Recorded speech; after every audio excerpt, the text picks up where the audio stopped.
తీసుకో జూని. రమ్య చపాతి మొక్కయ్య జూనియర్ గడికి చూస్తున్నాడు.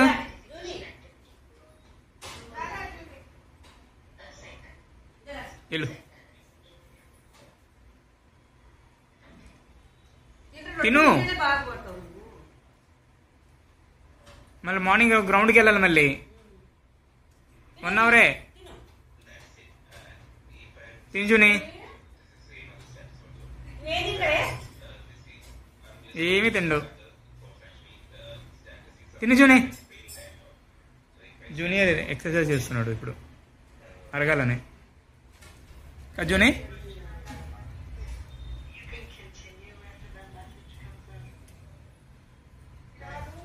ఆంటీ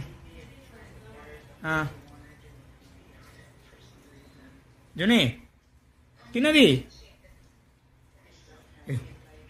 క్యాట్ వచ్చిందంట. క్యాట్ వచ్చేసింది. క్యాటు పిలువుంది. క్యాటు